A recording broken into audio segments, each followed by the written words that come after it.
Kia ora. Thank you for those who are here today. I am Bree and I am from the New Zealand Portrait Gallery, and we will be having a really fun and quite easygoing kind of artist talk today with Jo Bragg, who is stuck up in Auckland, unfortunately, in lockdown still. What is happening today is Jo will speak to their practice and this aspect of autonomy. And once they have finished their presentation and talk, we will open up for any questions if anybody has any.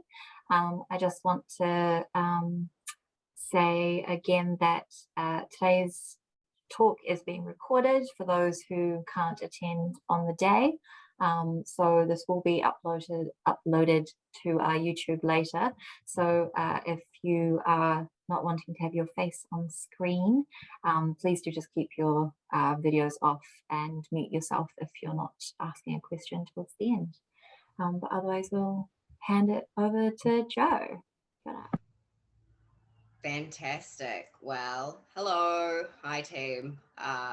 First of all, happy Halloween. I just want to acknowledge the gallery and thank the attendees of my artist talk today. Also acknowledge my iwi, Ngāti Paro, and that I'm presenting today from or on stolen land for which sovereignty was never ceded. As you would have heard in the introduction, my name is Jo Bragg.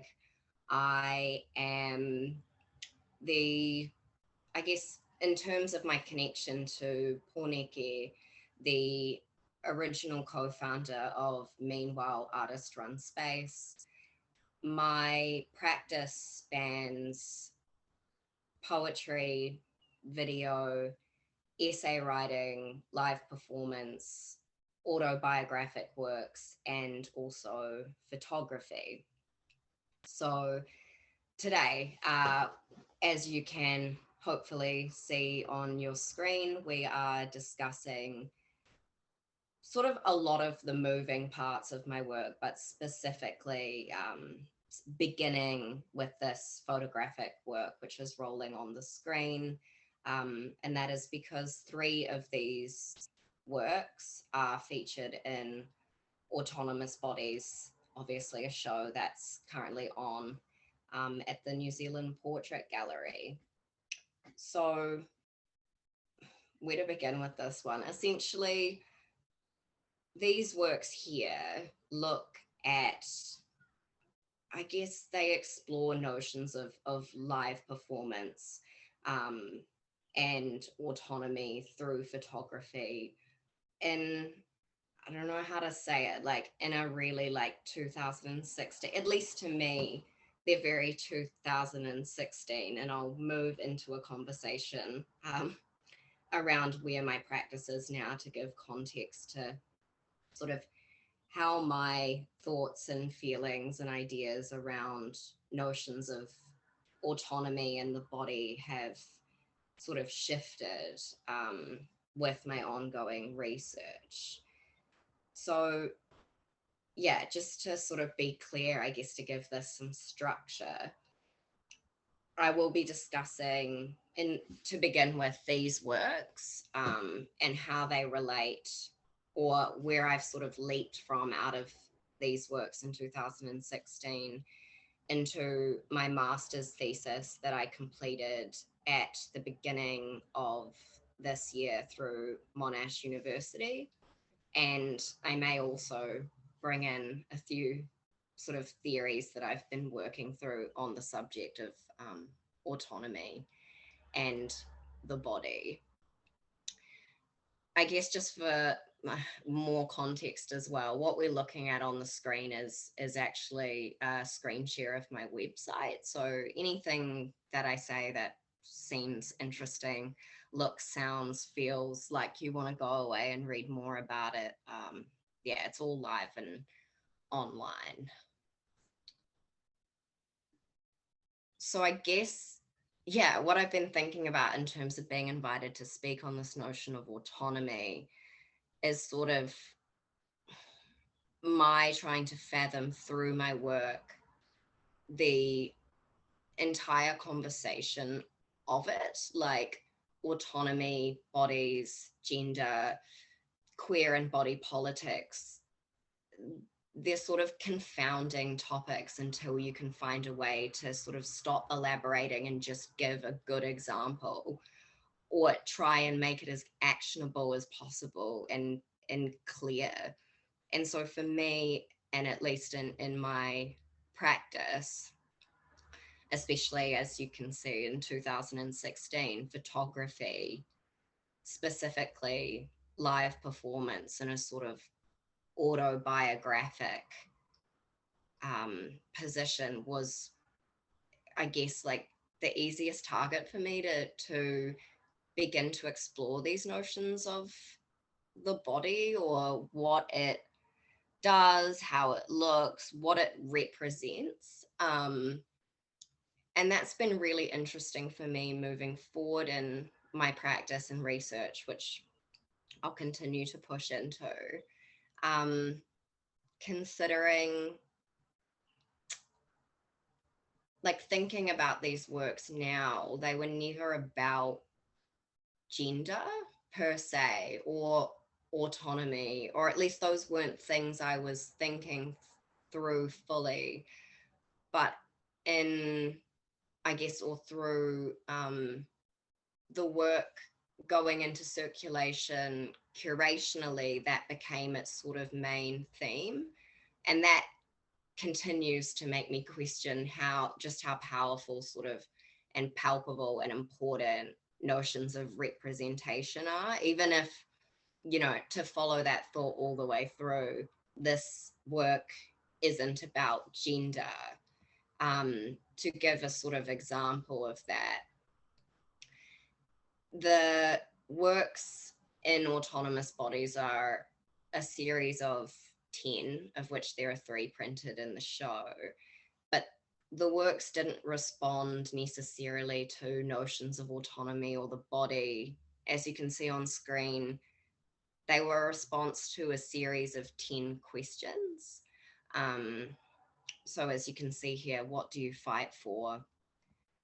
Describe the most realistic feeling you know. What intimidates you? What does feminism mean to you? Is performance an obsession? What does your body represent? Share a secret with us, etc. And I guess, yeah, the most, I don't want to say popular one, but this one seems to show up a lot. And the question there was, what's next? So obviously there are sort of targeted moments in my response, you know, what does your body represent in terms of this conversation that is, I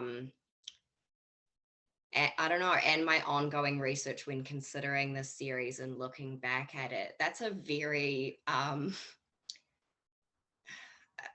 don't know, I'll move on from this point shortly, but it does make me think about how loaded that question is, and how there's not, I don't know, and thinking through coming here today to talk about the series and autonomy and looking at this image and considering what does your body represent, I think about the multiplicity of that answer and how it really isn't ever one thing. There's no like clear answer, even in my attempt to move into and now simultaneously out of sort of deeply autobiographic or self-portrait practice. I think I'm always going to be stuck by that question of what it represents, because you also have to throw in, I guess, a question around who's asking, or why, or how, even what does the body represent. But in images, I guess it sort of renders the body sort of static, as you can see in these, static, symbolic, And I guess that's sort of the role of self-portraiture, or was at least in my practice. So I guess sort of shifting away from this series into an opportunity to speak about where I guess my practice is now. It's, I guess, not self-evident, but I can't quite remember whether I mentioned at the beginning, but my work encompasses a lot of different moving parts, and that is sort of intentional, so it doesn't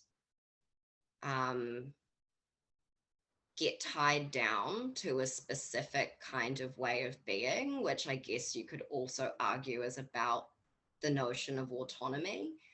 So my work likes to sort of shape shift a lot and move. And if there's pressure on a particular point, I'll usually sort of, now at least, as a strategy for the work, move into a different mode of making. So within all of these moving parts, I've actually collected it up, I guess, as a research project. As you can see on screen, this is where you'll find a portal to Fail Like You Mean It, How to Escape the Spectacle of Queer in Visual Art Theory and Writing. And this thesis essentially does sort of tackle, in a roundabout way, exactly what I was just negotiating, more or less about what are some of the troubles with queer politics, or queer politics and its attachment to body politics.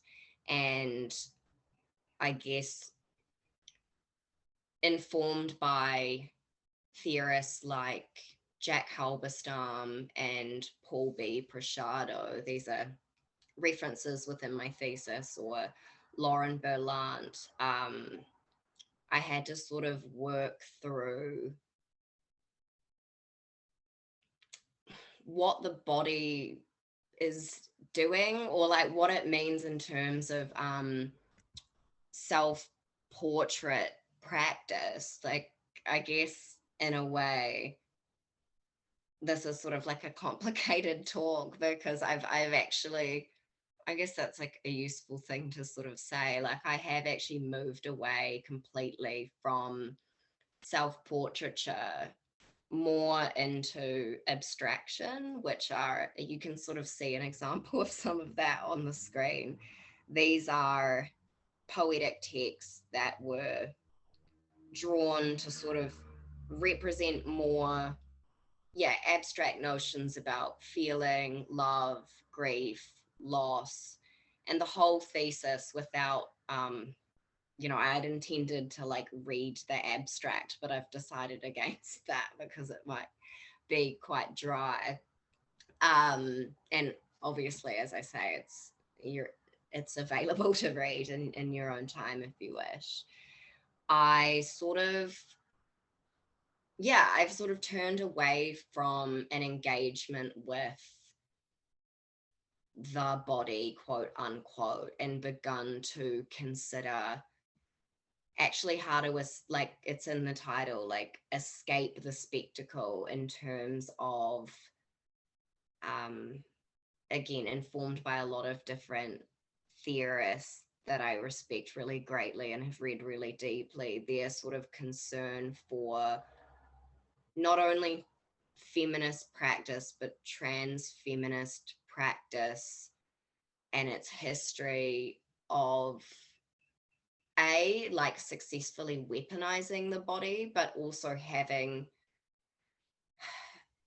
the representation of the body sort of like shifted through the view of the other, and it doesn't become like, it might just not be the only way to tackle the things which my work seeks to discuss, sort of gender oppression, basically, or just that gender category exists in the first instance. So I'm sort of moving more, as I say, into the space of sort of abstraction, and I guess to put more of like a concrete point down while I'm here.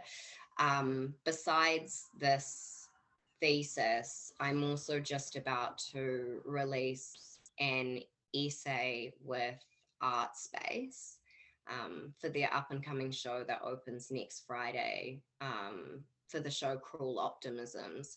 And that text is literally called Not Straight, Queer and the Troubling Trap of Language. So I'm sort of jumping out from this thesis now and beginning to gather some serious, like, research-based rhetoric and momentum about, you know, how do we move from sort of these more figurative, literal works into something more abstract that still functions to navigate the same idea, basically, which is like refuting gender category. So I guess in terms of like just wrapping this up, because you know, might as well. Yeah, I've definitely been, as I hope people can tell, like thinking quite a lot through this.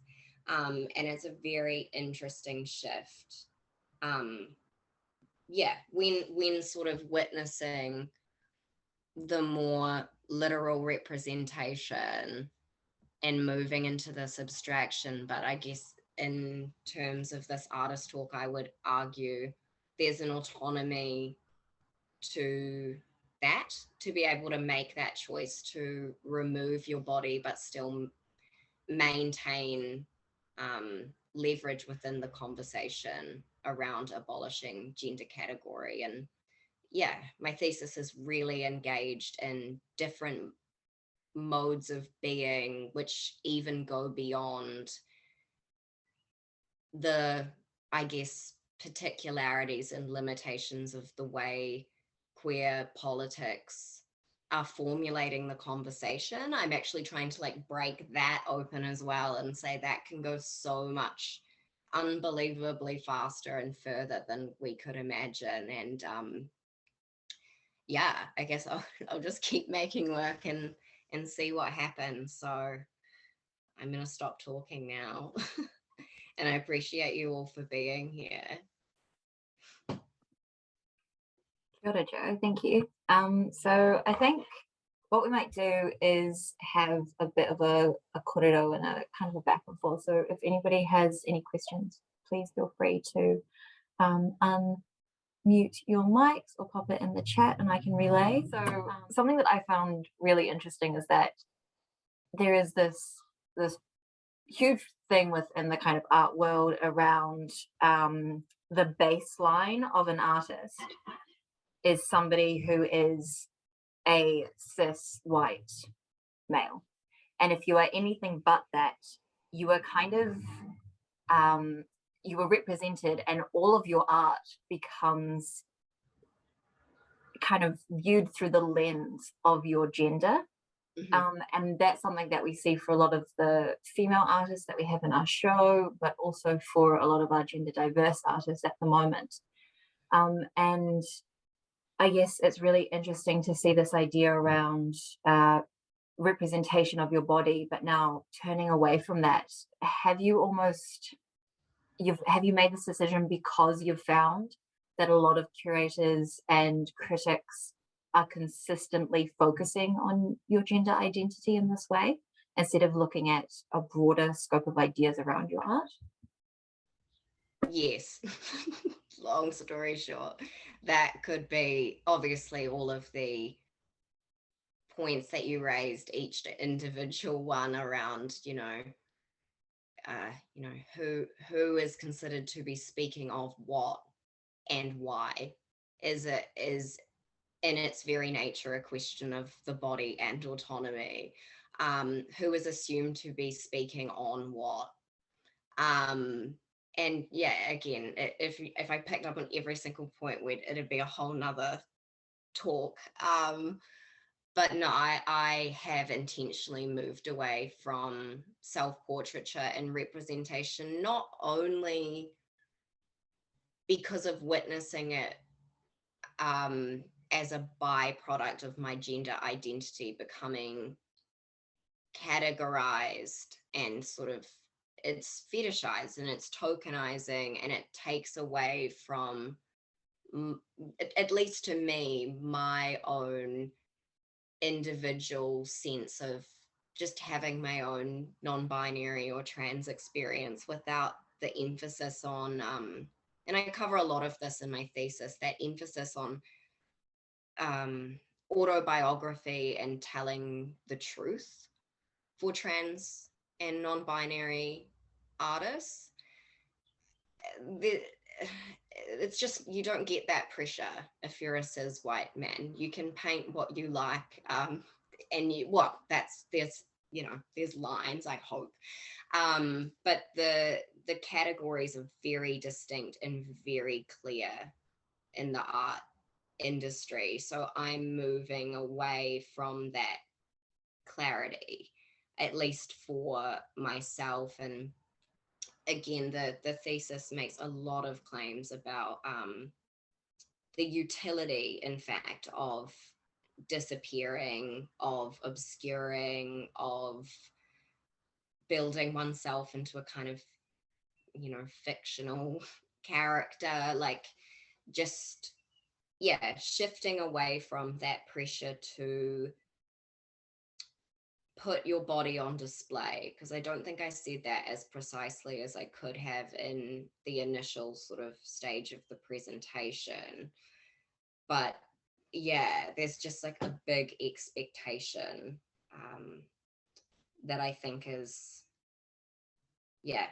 making me sort of question a lot of things about how to continue in an industry that won't stop with that tokenism.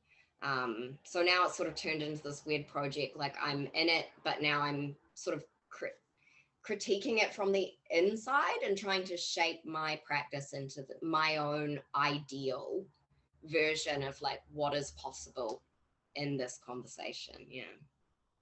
Yeah, because I know that something that we have focused on in the exhibition is actually around your use of like online platforms like your website, but also like Instagram. That is a huge thing. And as a follower personally of your Insta, I find it really, really wonderful to see like your there's different commentary and how you present yourself in that space. Would you argue that like online spaces is kind of the future of art in this way, especially I guess with COVID times?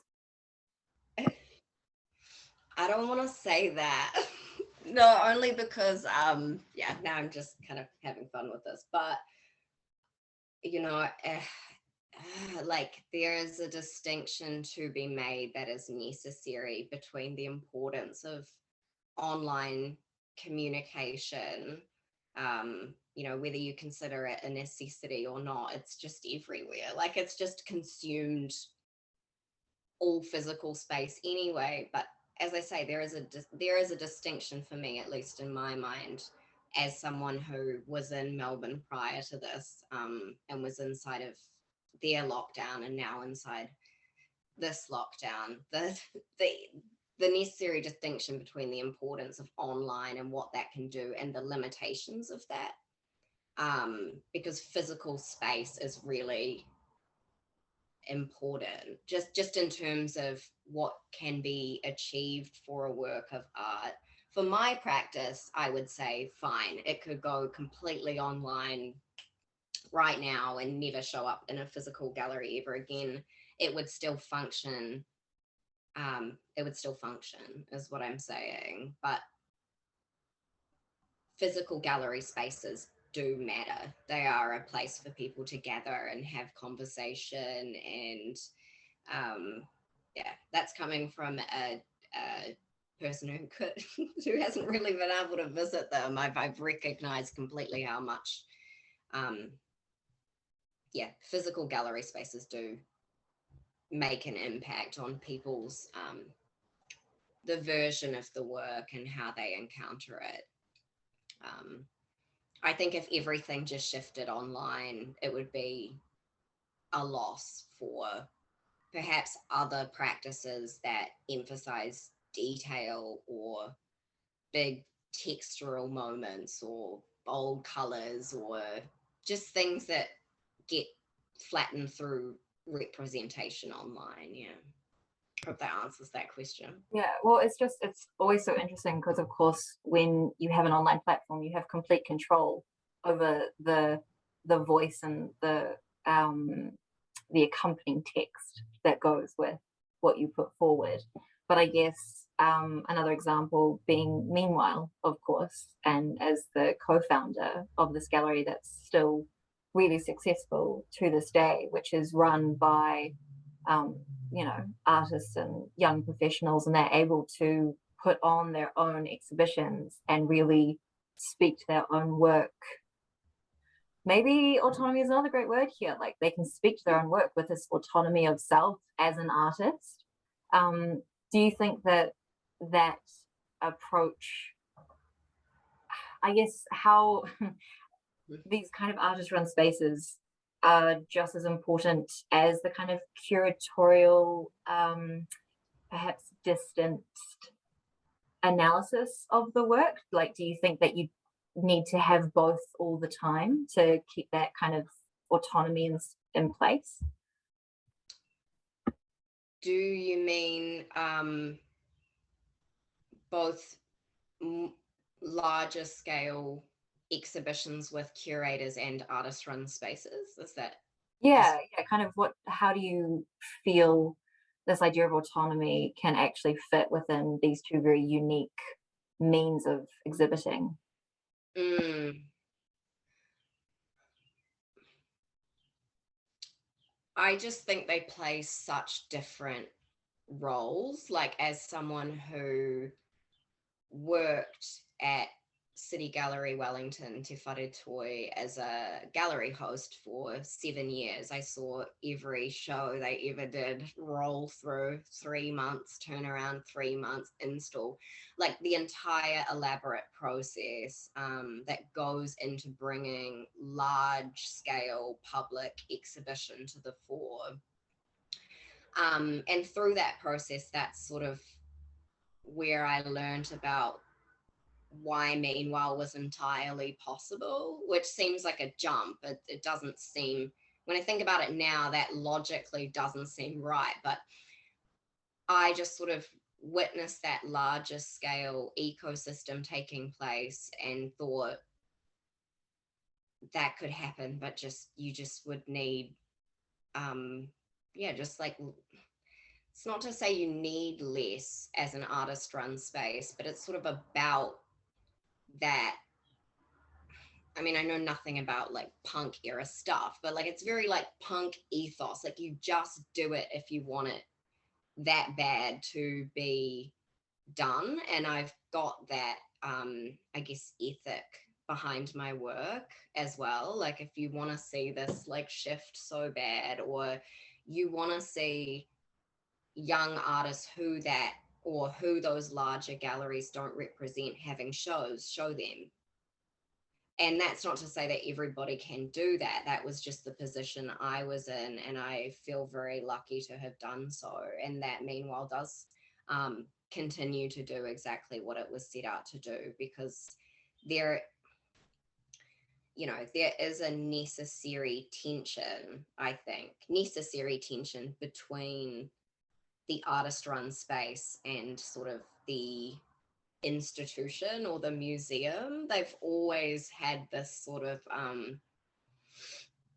I don't know, as I say, as someone who worked at City Gallery, and then by night and by day I was running Meanwhile, I could just see from the inside out and sort of back again how those two spaces operate so differently, but hypothetically also their aims are the same, which is to show good work and to support artists, hopefully, is the mission. So yeah, artist run spaces endlessly fascinate me. I was in Melbourne recently, and they have some incredible, I won't bother like naming names, but like when artist run spaces take off, they do something for the art community, but the community in general, which I think is quite revolutionary, really, like super, super powerful. I just wish there was more funding for that kind of. Yeah, I mean, when you just look at all of history, the artists who are pushing the boundaries and really making that revolutionary change, they nearly always created their own art spaces and means in which to exhibit their work. And so it's a very interesting dynamic where it does feel a lot of the time like though these big institutions are also pushing for the same goal, they tend to play catch up along the ways of really taking on that idea of representation and also giving that voice directly to the artists themselves. I'm also quite interested in your, I guess, learning a little bit more about this idea of live performance and having photography as a witness to a live performance. Is that how you kind of view the works in particular that we have got on display in this exhibition? Or kind of, I guess, yeah, what's your response to your own live performance? What can we learn a little bit more around this aspect? Live. Well, I can just, this is why my website is like handy. We'll just do it this way. Live performance. So I literally have to categorize things like this because it's otherwise it's like, is that like when I think about that distinction between photography and live performance, I'm not sure where I draw the line, if that makes any sense. This here could easily just be, I could call that a photograph like that, but I would call this one documentation of live performance. Is that this? I don't know. It's actually like quite a blurry line for me.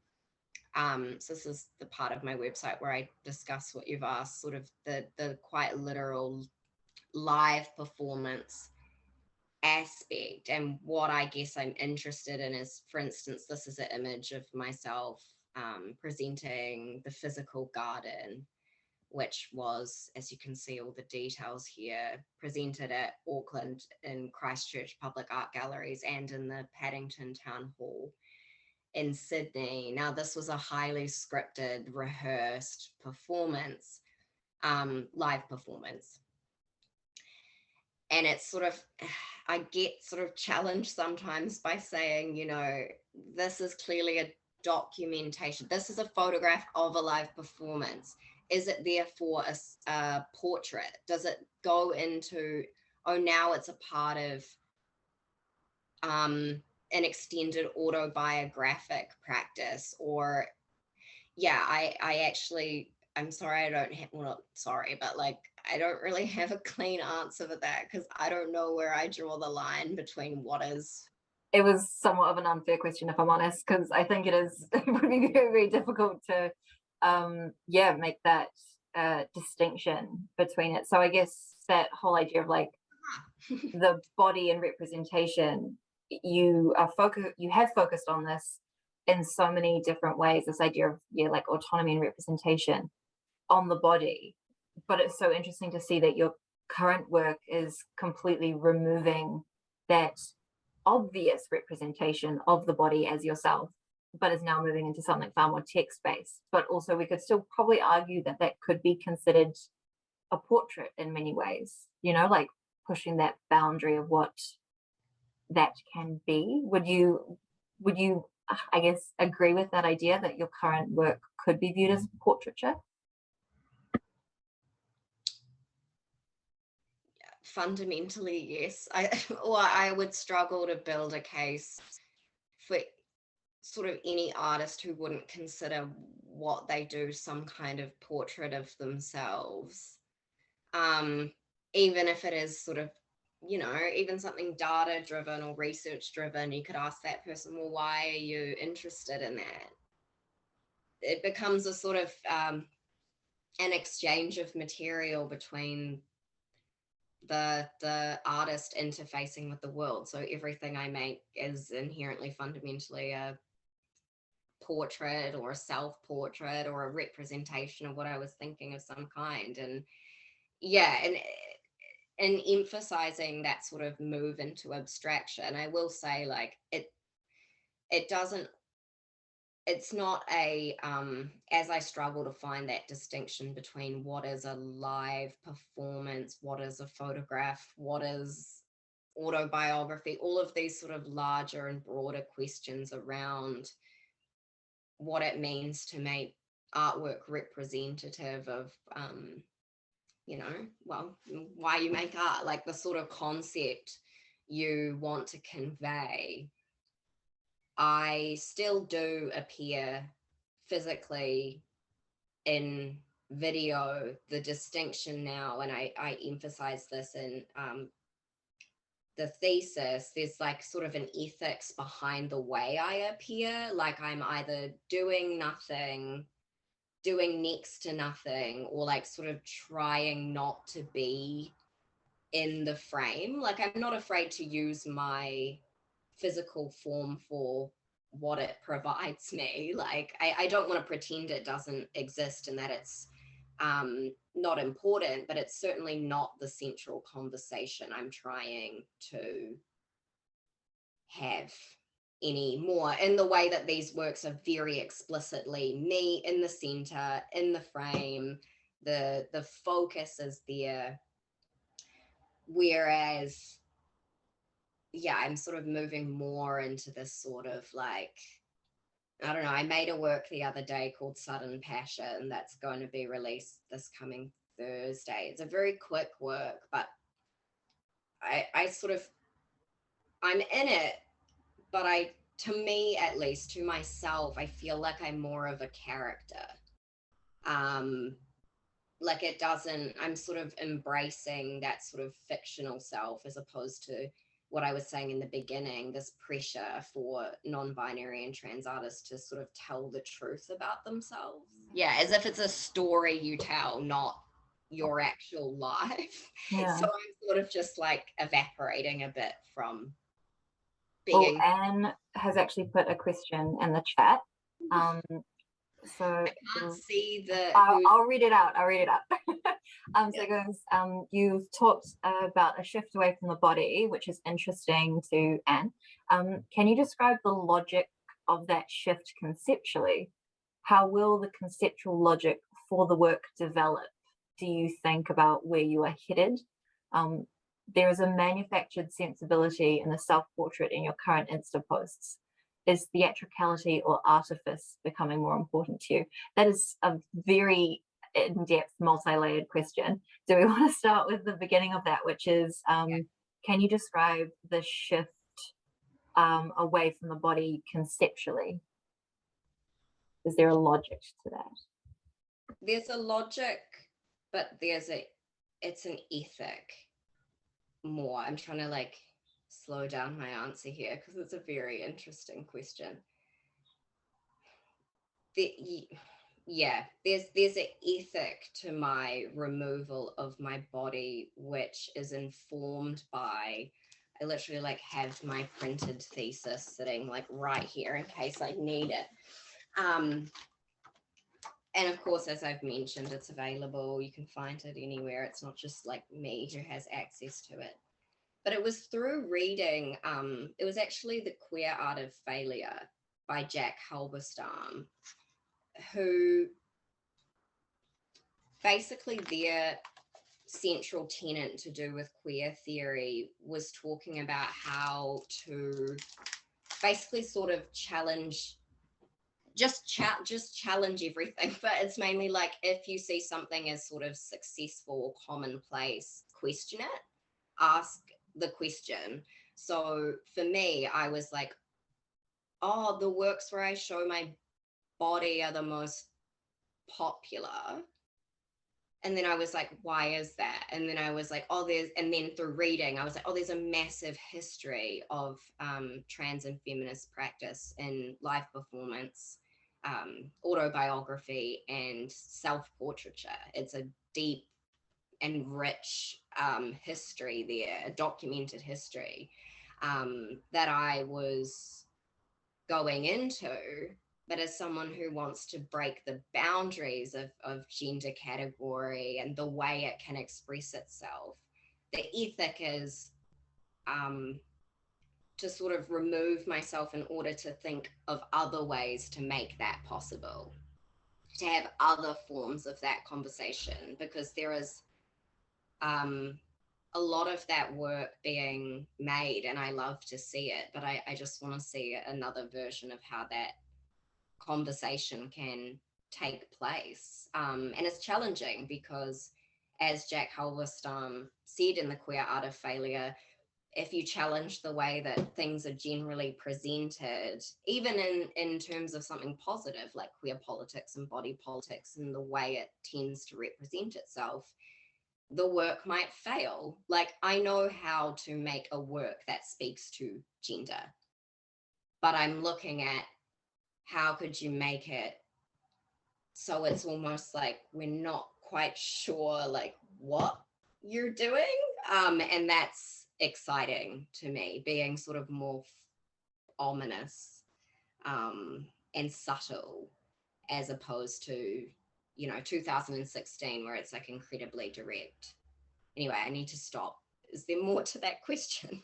I think the last key part of it is so there is a manufactured sensibility in the self-portrait in your current Insta posts. Is theatricality or artifice becoming more important to you? Yes. Yes. Well, as there's a chapter, there's quite literally a whole entire chapter on this in my thesis, which is essentially discussing, how do I put this? It talks about like being informed by a lot of, I won't name all of them, but like a lot of different trans feminist authors who more or less are speaking directly to the trans practitioner and saying, sort of more or less, don't give away your truth, not even if you're being paid, not even if a gallery asks you. Like, it's actually a sacred, it actually is like something to be housed and something to be cared for, and it's like deeply personal as well. And I think I'm becoming more aware about how deeply personal that is and how sharing it is really vital for other people. But to answer that question more clean, embracing that fictional character, or sort of turning oneself into fiction, is absolutely a part of queer and trans safety and history, and presenting oneself in a variety of guises is something I'm beginning to get super invested in, and perhaps excited to consider more deeply the role of characters as opposed to autobiography clean. Like, I think the not problem, but the reason why I'm moving into that idea of fictionalizing is because I don't actually want to tell the autobiographic version of my life anymore. Like, it's just different approaches to conversations around sort of abolishing gender category. And I can't think of any better way than being sort of more playful about it and inviting characters in, and really amplifying the role of fiction, which is also spilling over into my writing as well. It's not as informed by what's actually sort of happening. It's more like, be sort of whimsical, fancy, free in your mind about it, as opposed to drawing on your real life experience. Because as I say, I've done that from 2016 until when I left to Monash, and there's something really beautiful about it, but there's also something really draining about turning every experience you have into like a poem or something. Like, sometimes you just want stuff to be able to happen. So that's where the role of fiction is coming in for me. Yeah, I think a lot of queer people and artists can actually understand that, like as a queer individual myself, that whole idea of like your existence is something that is innately either controversial Yes. or something that has to be really heavy and really difficult to work through. And it's like, actually, can I not just have a bit of fun and enjoy just this unique experience? Like, why does everything have to be reduced to this one aspect of who I am? And I love that the kind of theatricality or an artifice is a really playful way of still engaging with these big ideas, but in a way that I think lifts some of that weight off of it, which is actually so important, especially to this role of representation as well. Yeah, personally, I really love that approach. That's really cool. Well, I mention it so many times, like it's just like a broken record as well. Ugh, like inside that thesis, like obviously, yay, like yay. I'm so happy that I did that, but like the way it broke me open, which is I guess what a master's in fine arts is supposed to do, but it like really, really, and I mean this like from like my whole everything, like made me rejig anything I was thinking about like what a future of, not in a utopic ideal sense, and I tackle that in the thesis as well, but like what a future of trans and queer art practice looks like or could look like, and the best way to go about building that future is to imagine it and make it now. Good, like start a blueprint, and a lot of my thesis is thinking through those ways that is entirely possible. And my first port of call was Jack Halberstam talking about failure. He just said, don't worry if people don't think this is trans practice because you're not in it. You know, you made it, your intent is there are other ways to sort of approach these conversations that aren't all about, you know, documenting trauma or people feeling terribly isolated and excluded. That's not necessarily the be all end all of the trans experience. And I became aware of my own hand in, I guess, projecting that narrative actually, because I hadn't worked that out for myself in 2016. I thought it was all a world of one's own. And you can, it still comes through now. You can see it reflected. Like I don't share spaces with anyone. It's very insular. It's very isolated, which again is an unfortunate thing to have made in 2016, looking at the world now. But yeah, anyway, it's all very interesting. It's just endlessly fascinating to me, the ways in which you can have these conversations and not have to be beholden to a particular track of thinking or making work which is recognizable as like gay or queer or trans practice. I've written it again, I've said a forthcoming essay that says exactly that. Like there's no such thing, there's no one form and there's there just isn't. And the sooner people realize that, the less pressure there will be on queer people and trans people to perform, to even perform their transness or queerness. There's like literally, I think we in the queer community understand that. But when you're having that broader conversation, for me, myself, if I'm just putting out work that looks sort of anecdotal to the narrative, which is actually being informed by the outside world onto me, until it sort of looks more like joy and acceptance, I don't really want to be in the picture, you know? And that's something for me to go away and personally work through, not something I need to document necessarily. You know? Do you know? Yeah. And it's beautiful, honestly. It's a wonderful part of being an artist at the moment. And just as an individual being able to work through that and not necessarily having to put like the hardship of existence into the work. That can be something that does not necessarily need to be recorded for other people to witness.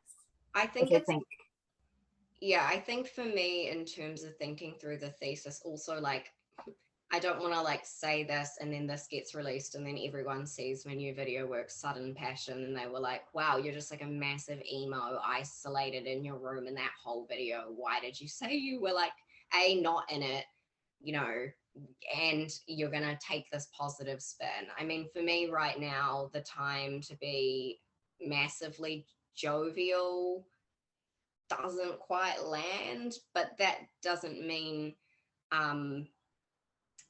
I'm not still critically aware of a shift I want to make, but also as an artist in context, tracking the sort of history and future of trans and queer practice as I'm making into it. It sits contextual to time. So like, you know, I'm not gonna make a work where I'm like, I don't know, like smiling and like skipping through a daisy field, because right now that wouldn't look happy. That would look like a parody of reality. So I don't know, you have to sort of juggle all of the weights of the time that we're in as well. But I do look to very excited to see your work. And where's the essay that you were speaking to? Sorry, where's that going to be published again? On Artspace's website, and the video is going to be on Blue Oyster's website. Awesome. Yeah. Oh, that's really cool. Well, we're actually about 5 to 3. So what I might do is I will, because we've had a really wonderful korero here and the questions have been really, really good. Is there any final questions from our participants today? Just pop it in the chat or speak up on the mic.